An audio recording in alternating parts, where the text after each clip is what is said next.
नमस्कार, बुलेटिन में आपका स्वागत है और मैं हूं आपके साथ रितेश कुमार गौतम। उत्तराखंड विधानसभा के बजट सत्र के दूसरे दिन सदन के भीतर ही नहीं बल्कि सड़कों पर भी भारी हंगामा हो गया। प्रदेश में कानून व्यवस्था, बेरोजगारी और जनहित से जुड़े मुद्दों को लेकर कांग्रेस कार्यकर्ताओं ने विधानसभा कूच कर दिया। हालांकि पुलिस प्रशासन की भारी मुस्तैदी के चलते कांग्रेस का प्रदर्शन विधानसभा से करीब 5 किलोमीटर पहले ही रोक दिया गया। प्रदर्शन में शामिल पूर्व कैबिनेट मंत्री और वरिष्ठ कांग्रेस नेता हरक सिंह रावत ने सरकार पर तीखा हमला बोला और कहा कि भाजपा सरकार कांग्रेस के प्रदर्शन और जन सैलाब से घबरा गई है, इसलिए पुलिस बल का सहारा लेकर विपक्ष की आवाज दबाई जा रही है।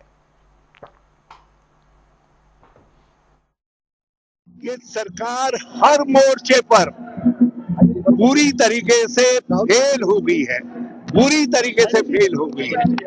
नौजवानों की आकांक्षा को, उनके रोजगार की आकांक्षा को इसने कुचला है।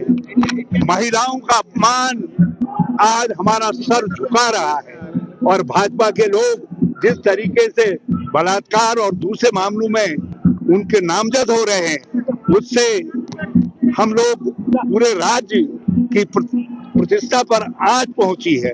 उसके खिलाफ जो नारी अत्याचार है, उसके खिलाफ आवाज बुलंद करने के लिए आए हैं। आज हम जो है नौजवानों की आवाज बुलंद करने के लिए आए हैं, किसानों की आवाज बुलंद करने के लिए आए हैं। गांव के गांव खाली हो रहे हैं, जंगली जानवरों के आतंक से आज पलायन दुगना रात चौगुना बढ़ रहा है। उत्तराखंड राज्य की बुनियाद खोखली हो रही है। आज विकास हमारी बनाई हुई सड़कों के ये गड्ढे भी ठीक नहीं कर पा रहे। महंगाई चरम पर है, भ्रष्टाचार चरम पर है। इन सब सवालों के खिलाफ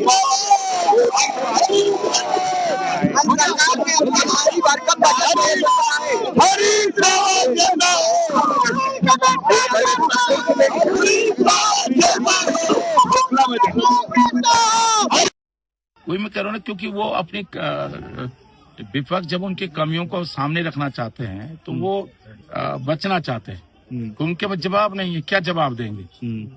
जो सरकार के पास कोई जवाब ही नहीं है। और जो बजट है निराशाजनक बजट है।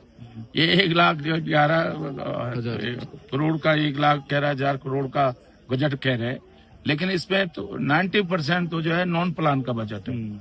सैलरी का है, जो विश्व बैंक का लोन देना है, रिजर्व बैंक का देना है, एशियन डेवलपमेंट बैंक का लोन देना है।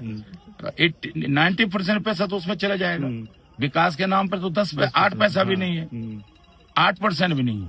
इसे 111 करोड़ में 1,11,000 करोड़ में मुश्किल से जो है 100-200 करोड़ भी नहीं है विकास के, बिजली, पानी, स्कूल, उसके लिए जो है 100-150 करोड़ भी नहीं है।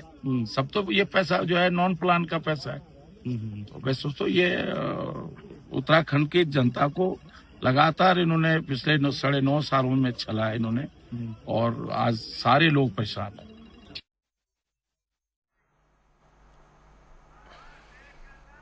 तो सदन के अंदर नेता प्रतिपक्ष यशपाल आर्य और कांग्रेस विधायकों की बात करें या फिर सदन के बाहर जिस तरह से हरक सिंह रावत और पूर्व सीएम ने मोर्चा संभाला, जमकर हंगामा आज हुआ है विधानसभा बजट सत्र को लेकर। और जानकारी के लिए सीधा रुख करेंगे हमारे संवाददाता अरुण सैनी हमारे साथ जुड़ चुके हैं लाइव। अरुण, किस तरह से रहा आज का दिन? चूंकि कल से शुरू हुआ है और हंगामा किस तरह का हुआ वो आज देखने को मिला। स्थगित करना पड़ा सदन को, स्पीकर कुर्सी छोड़कर चली गई। कैसा रहा आज का पूरा दिन? देखिए, सत्र की जहाँ तक बात है, सत्र अभी भी गतिमान है। बीच बीच में सत्र जो है स्थगित हो रहा है, फिर सत्र जो है वो चल रहा है। अभी भी सत्र जो है चल रहा है। पहले 3 बजे तक के लिए सत्र को स्थगित किया गया था, उसके बाद 15 मिनट के लिए किया गया, फिर 15 मिनट के लिए गया। ऐसा करते करते लगातार जो है वो 6:30 बजे तक सत्र स्थगित रहा। अब कार्यवाही जो है दोबारा शुरू हुई है। किस तरीके से जो है अब विपक्ष और सत्ता पक्ष के बीच में तालमेल बनता है और सत्र अब कितना चलता है, तमाम चीजें देखने वाली होंगी। जहाँ तक आज के पूरे दिन की सत्र की बात की जाए तो जैसे ही सत्र की शुरुआत हुई तो सुबह से ही सत्र की शुरुआत हंगामे से हुई और विपक्ष की सुबह जैसे ही सदन के अंदर पहुंचने से पहले, जैसे ही 11 बजे सदन की कार्यवाही शुरू होती है और इससे पहले ही 10-10:30 बजे के लगभग जो विपक्षी दल के नेता अपने अपने विधानसभा क्षेत्र के मुद्दों को लेकर पहुंचे और उन्होंने स्टूडियो पर बैठकर प्रदर्शन किया। उसके बाद अंदर गए और वहां पर भी किसी तरीके से बीच में हंगामेदार जो है वो सत्र देखने को मिला। एक बार वॉकआउट भी जो है वो हुआ। इस तरीके से तमाम चीजें दिन भर चलती रही। इसी के साथ ही आज जो है जो 11 विधेयक संशोधन विधेयक भी टेबल किए गए, उन पर चर्चा होगी, वो पारित होंगे। इसी के साथ ही आज प्रश्नकाल भी हुआ। सभी विधायकों ने अपने अपने क्षेत्र की समस्याओं के जो सवाल उन्होंने लगाए थे, सवाल भी पूछे। अभी भी कार्यवाही जो वो गतिमान है। अभी जो राज्यपाल का उद्घाटन है, सभी चर्चा संभव मानी जा रही है। इस नियम 58 में, ये 310 नियम 353 में कई जो है विधायकों ने उसमें प्रस्ताव लगाए हैं कार्यवाही की, चाहे वो कानून व्यवस्था को लेकर विपक्ष बनाई थी। 310 में उन्होंने जो है वो लगाया है, 310 नियम 310 में कानून व्यवस्था पर चर्चा होनी चाहिए। इस तरीके से तमाम चीजें आज रखी है। और इसी बीच जो हंगामा जहाँ से शुरू हुआ, हंगामे की जहाँ तक बात है, जो हंगामा जैसे शुरू हुआ, हंगामा वो शुरू हुआ धारचूला से कांग्रेस के विधायक हरीश बानी, उन्होंने एक नेपाल की जो निवासी हैं उन्हें बिना सिटीजनशिप के जो है वहाँ पर जमीन होने के नाम की गई कमेटी के आरोप लगा रहे हैं। इस पर वो चर्चा चाहते हैं, उस प्रस्ताव को चाहते हैं, लेकिन इस प्रस्ताव पर सहमति नहीं बनी, जिसके बाद उन्होंने सदन से वॉकआउट किया। विपक्षी दल के वहाँ पर हंगामा हुआ और उसको स्थगित करना पड़ा। उसके बाद उन्होंने चेतावनी दी और उन्होंने कहा कि वहाँ आमरण अनशन सदन के अंदर ही करेंगे, वहाँ पर बैठ आमरण अनशन करेंगे। अगर उन्हें कुछ भी होता है तो उसकी जिम्मेदारी मुख्यमंत्री और विधानसभा अध्यक्ष की होगी। तो इस तरीके से काफी देर से ये जद्दोजहद चलती रही। अब सदन की कार्यवाही शुरू हुई है। अब आगे किस तरीके से कार्यवाही रहती है और कब तक कार्यवाही चलती है, तमाम चीजें देखने वाली होंगी। इसके बाद कल भी सत्र चलेगा। कल जो है बजट पर चर्चा संभव जो है वो मानी जाए। अरुण, जिस तरह से विपक्ष पूरी तरह से अग्रेसिव मोड में है, आक्रामक तौर पर विधानसभा के अंदर भी और विधानसभा के बाहर भी घेर रहा है, जो साफ तौर पर आज भी देखने को मिला। सत्ता पक्ष की अगर रणनीति को देखा जाए, समझा जाए, तो वो किस तरह से दिखाई दे रही है अरुण? देखिए, जिस तरीके से देखा जाए तो सत्ता पक्ष यहाँ की बाजार तक जाता है। सत्ता पक्ष बजट को लेकर काफी उत्साहित नजर आ रहा है। जो विपक्षी दल लगातार सरकार की जोड़ने का काम कर रहा है, तो वो सत्र की अवधि को लेकर के हो या फिर अन्य चीजों को लेकर के हो, कानून व्यवस्था को लेकर के हो, आपराधिक मामले को लेकर के हो, या फिर अन्य जो विषय है प्रदेश के उनको लेकर के हो, महिला अपराध हो, उन विषयों पर जो है विपक्ष चर्चा चाहता है। इस चीज में सवाल भी उन्होंने कहीं लगाया। तो ऐसे में सत्ता पक्ष का कहना है कि सदन जो है विपक्ष चलने नहीं दे रहा है। इसी तरीके से सदन के अंदर सत्ता पक्ष और विपक्ष के विधायकों में जमकर नारेबाजी भी बीच में हुई और कई तरीके की बातें दोनों ही दलों के विधायकों के द्वारा जो है वहाँ पर देखने को मिली। तो ऐसे में आगे सत्र की अवधि बढ़ाने की मांग विपक्ष लगातार कर रहा है। कैग की रिपोर्ट भी आ गई। कैग की रिपोर्ट को लेकर के भी विपक्षी दल के विधायक है काजी निजामुद्दीन, उन्होंने कैग की रिपोर्ट का आधार बनाते हुए विपक्षी सत्ता पक्ष पर कई तरीके के सवाल खड़े किए। कैग की रिपोर्ट को उन्होंने बताया जिस तरीके से जो तमाम चीजें हैं, तो ये इस रिपोर्ट पर भी काफी हंगामा जो है सदन में देखने को मिला। अब आगे सत्र की कार्रवाई अभी चल रही है। किसका समझौता हुआ, क्या काम नहीं, तो तमाम चीजें देखने वाली होंगी। अब बजट पर भी चर्चा होगी। उसके बाद जो विधेयक रखे गए टेबल किए गए हैं वो पारित भी होंगे। उसके बाद अभी की कार्रवाई क्या रहती है, तमाम चीजें देखने वाली होंगी। हालांकि सत्ता पक्ष के द्वारा भी और जो सभी कार्य मंत्री हैं, विधानसभा अध्यक्ष हैं, उन सभी के द्वारा कहा जा रहा है कि सत्ता पक्ष जो है सरकार सदन चलाना चाहती है, सदन की कार्रवाई पूरी चलाएगी। विपक्ष से बिल्कुल अरुण, और ये भी कहा जा सकता है कि अगले साल होने वाले विधानसभा चुनावों की गर्मी अभी से प्रदेश में दिखाई देने लगी और उसका भी असर कहीं ना कहीं दिखाई पड़ रहा है। बहुत शुक्रिया आपका अरुण, पूरी खबर पर विस्तार से ताजा जानकारी देने के लिए। तो सत्र की कार्यवाही अब भी जारी है और घमासान लगातार बना हुआ आज दिन भर देखने को मिला है। छोटे से ब्रेक के लिए रुकेंगे, फौरन हाजिर होंगे। ब्रेक के बाद स्वागत है। उत्तराखंड विधानसभा बजट सत्र के दूसरे दिन 11 संशोधन विधेयक सदन के पटल पर रखे गए और विधायकों ने अपने विधानसभा क्षेत्र से जुड़े कई सवाल उठाए। वहीं कांग्रेस विधायक काजी निजामुद्दीन ने कैग की रिपोर्ट को आधार बताते हुए सरकार पर कई गंभीर सवाल खड़े किए हैं। साथ ही कैग की रिपोर्ट और आर्थिक सर्वेक्षण की रिपोर्ट पर बजट को लेकर जनता टीवी से खास बातचीत की, देखिए। विधानसभा बजट सत्र का आज दूसरा दिन है। हमारे साथ बातचीत करने के लिए मंगलौर से विधायक काजी निजामुद्दीन जी हैं। सर, आपने कैग रिपोर्ट को लेकर कई सवाल खड़े किए हैं, कई खामियां उसमें बताइए। क्या कुछ खामियां कैग रिपोर्ट में आपने देखी है? मैंने नहीं खामियां खड़ी की, कैग ने खामियां खड़ी कर रखी हैं। मैं तो उसको सिर्फ पढ़कर सुना रहा हूँ। ये आज नमामि गंगे कार्यक्रम के लिए भारत सरकार के कैग रिपोर्ट आई है। और जिसमें सीधा सीधा बिंदु आता है कि गंगा के जीर्णोद्धार के लिए सीवेज सुविधाओं को सुदृढ़ीकरण के लिए राज्य सरकार द्वारा कोई वित्तीय योगदान ना किया जाना। फिर आइए आप, हरिद्वार में नदी का जल गुणवत्ता लगातार 20 श्रेणी की बनी हुई है, ये कैग बोल रहा है। फिर आइए आप, लगातार लेखा परीक्षण में पाया गया कि यूकेपीसीबी ने एनजीटी द्वारा निर्धारित मानदंडों की पूरी तरह अनदेखी की और एसटीपी की प्रवाह की गुणवत्ता का मूल्य एमओआईएफ एवं सीसी के मानकों के अनुकूल नहीं हुआ, और ये एनजीटी ने भी स्वीकार किया। फिर वो कहता है कि जो यहाँ पर लगातार वायलेशन वो बता रहा है, ये पढ़ लीजिए, हर सूरत से उत्तराखंड पोल्यूशन कंट्रोल बोर्ड की प्रयोगशालाएं का गैर मान्यता प्राप्त होना, मतलब अरबों रुपया नमामि गंगे में लग रहा है और महालेखाकार उसको पिन पॉइंट कर रहे हैं। मेरा इस भारतीय जनता पार्टी की सरकार से एक ही आग्रह है, कम से कम गंगा के साथ तो ईमानदारी से पेश आइए, कम से कम गंगा जी के साथ तो सच्चे दिल से काम कीजिए। अगर इसमें भी कैग आपत्तियाँ हैं तो फिर कौन सा कागज़ ऐसा है, कौन सा आपका फाइनेंशियल एस्पेक्ट ऐसा है जिसमें कमियां नहीं होंगी। तो मुझे तो इसको पढ़ते और सुनाते हुए भी बहुत अच्छा महसूस नहीं हो रहा। कम से कम गंगा जी के बारे में हम सब लोग, पूरा देश, पूरी दुनिया, हम उम्मीद करते हैं कि वहाँ सरकार कम से कम अरबों रुपया जो नमामि गंगे का है उसको सही खर्च करे और गंगा जल की शुद्धता उतनी ही हो जितनी दुनिया के सनातन के लोग मानने वालों के दिल में पवित्रता गंगा जल को लेकर है। सर, आर्थिक सर्वेक्षण की जो रिपोर्ट आई है उसमें भी कई तरीके की बातें निकल कर सामने है, उसको लेकर के भी आपने कई चीज़ें रखी है। उसको लेकर एक प्रेस कॉन्फ्रेंस भी देहरादून में हुई थी जिसमें तमाम उपलब्धियां बताई गई थी।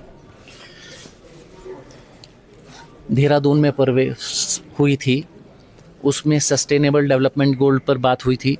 मैंने आपसे फिर मैं बोल रहा हूँ कि आप देहरादून से आते हैं, सस्टेनेबल डेवलपमेंट गोल का एक बड़ा जो पॉइंटर है वो है पर्यावरण, एनवायरनमेंट। देहरादून जैसे शहर की अगर हवा का AQI अगर 300 हो रहा है, 400 हो रहा है, तो कौन से सस्टेनेबल डेवलपमेंट गोल की बात हो रही है। अगर गंगा जल के बारे में कैग रिपोर्ट की अच्छी नहीं आ रही है, ख़राब आ रही है, तो कौन से सस्टेनेबल डेवलपमेंट गोल की बात हो रही है।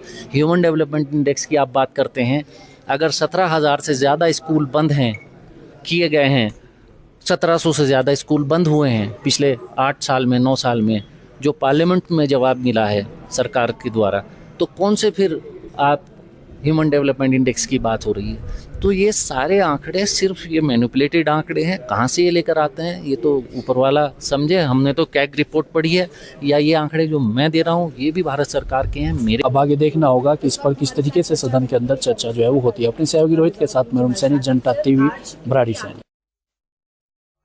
विधानसभा के बजट सत्र के दूसरे दिन नेता प्रतिपक्ष यशपाल आर्य ने कहा कि कांग्रेस चाहती है कि सदन सुचारू रूप से चले और जनता से जुड़े मुद्दों पर सार्थक बहस हो। उन्होंने कहा कि पिछली विधानसभा में केवल 32 कार्य दिवस ही हो पाए थे, इसलिए उपलब्ध समय का उपयोग जनहित के सवाल उठाने में किया जाना चाहिए। उन्होंने ये भी कहा कि राज्यपाल के अभिभाषण में सरकार का स्पष्ट विजन नजर ही नहीं आया और कई महत्वपूर्ण मुद्दों को कांग्रेस चर्चा के दौरान सदन में उठाएगी।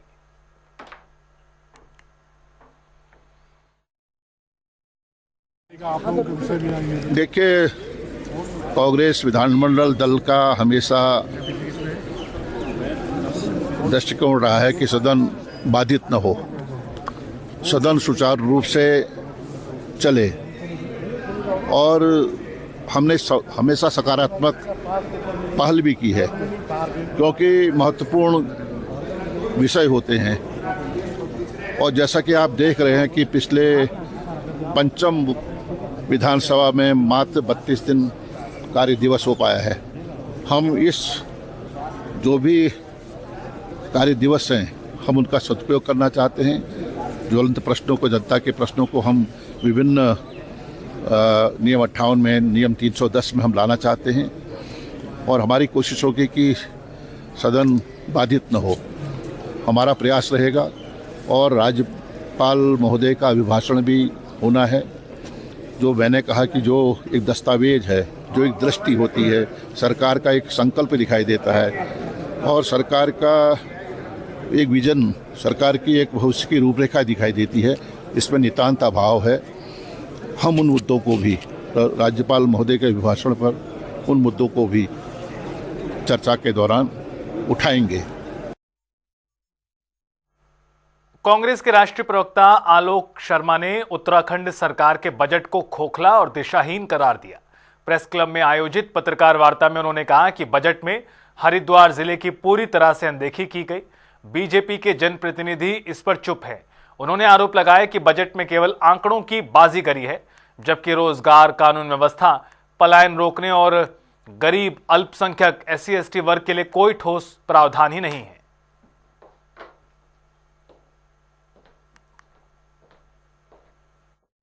देखिए, बजट पूरी तरह से झूठ का पुलिंदा है। अगर पिछले साल के 2-3 साल के सारे आंकड़े देखें तो बजटरी एस्टीमेट्स और रिवाइज्ड एस्टीमेट्स में बहुत फर्क मिलता है।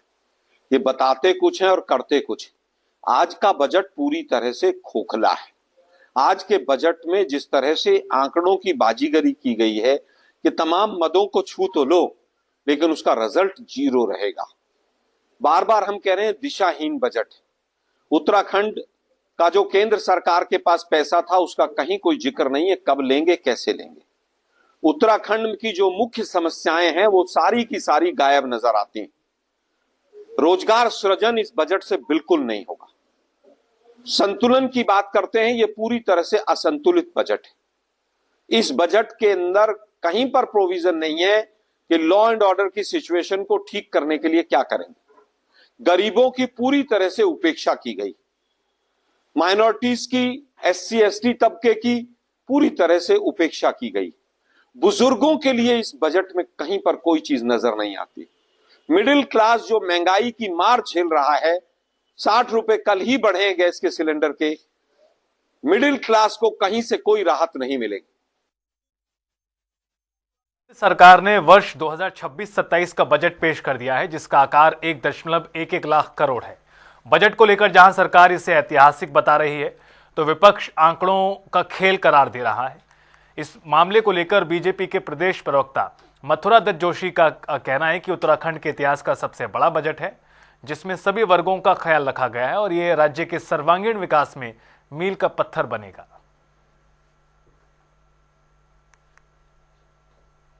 निश्चित रूप से उत्तराखंड के इतिहास में ये सबसे बड़ा बजट है, आकार में भी और बजट में जो प्रावधान किए गए हैं उस हिसाब से अगर हम देखें तो ये सबसे बहुत ही संतुलित बजट है। इस बजट में गरीब, किसान, मजदूर, नौजवान और विशेषकर महिलाओं पर इस बजट का ज़्यादा फोकस है। उनके उत्थान के लिए इसमें बहुत सी चीज़ें दी गई हैं। महिला सशक्तिकरण की दिशा में बड़े महत्वपूर्ण कदम उठाए गए हैं। ये सतत समावेशी बजट है और निरंतर इसमें कई नई चीज़ें भी जुड़ी हैं। पर्यटन के क्षेत्र में अभूतपूर्व काम इस बजट में दर्शाए गए हैं और महिलाओं के लिए बहुत बड़े काम होने की संभावनाएं हैं और बजट में राज्य के सर्वांगीण विकास की तरफ फोकस किया गया है, ध्यान दिया गया है और उम्मीद करते हैं कि निश्चित रूप से उत्तराखंड के विकास में और बजट 2026 और 27 मील का पत्थर साबित होगा। आगे बढ़ते हैं, जहां भराड़ीसैंण में मुख्यमंत्री पुष्कर सिंह धामी ने कार्यक्रम में अग्निवीरों से सीधा संवाद किया और उन्हें देश सेवा के लिए नियुक्त किए जाने पर बधाई और शुभकामनाएं दी। वहीं सीएम ने कहा कि यही देशभक्ति का जज्बा उत्तराखंड के हर नवयुवक में देखने को मिलता है।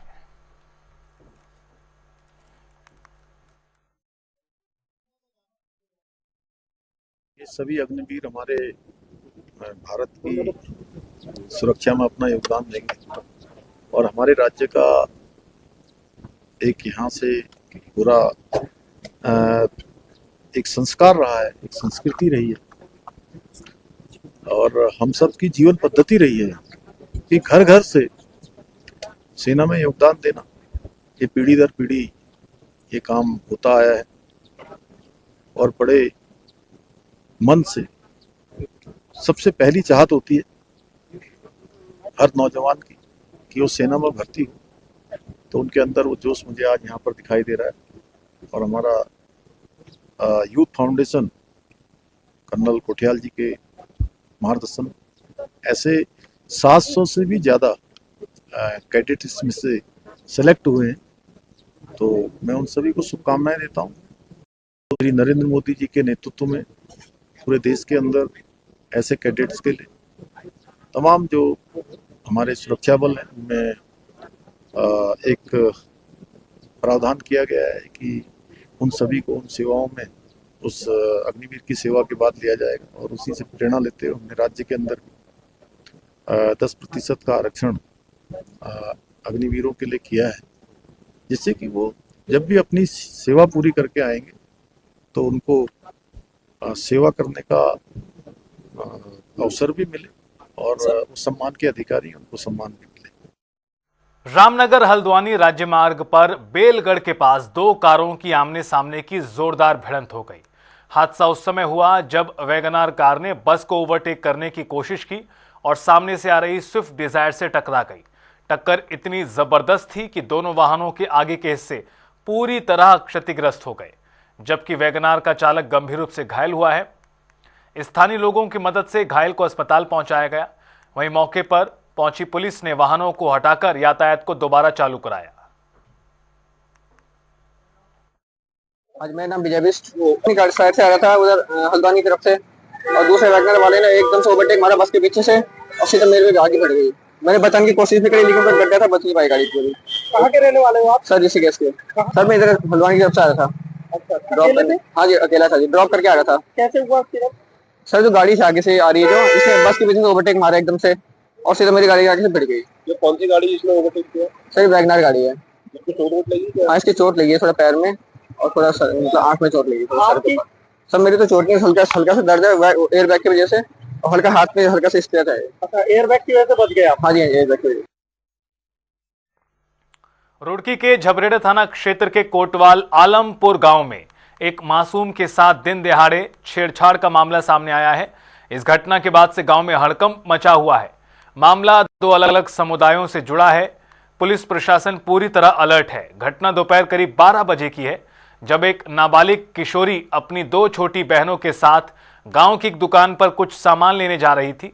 रास्ते में घात लगाए बैठे आरोपी ने अचानक किशोरी को पकड़ लिया और आपको बता दें कि बताया जा रहा है कि आरोपी ने पीड़िता के साथ काफी देर तक छेड़खानी की।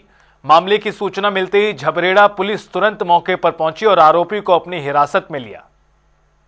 कोतवाल आलमपुर में एक बच्ची है 9 साल की, कक्षा 2 में, और उसके साथ में हमानियत हुई। वो सुबह उसे उठा कर लेगा सुनसान जगह में, उसके साथ दरिंदगी की और भाई उसे ले जाने पर कुछ मोहल्ले के पड़ोसी जो आए, एक महिला आई, उसने सब देखा कई आदमी इकट्ठे हुए। हाँ छेड़छाड़ की गई और पुलिस ने उसे उठा रखा। बयान दर्ज कर रही है, उसमें तारीख दे रखी लड़की वालों ने।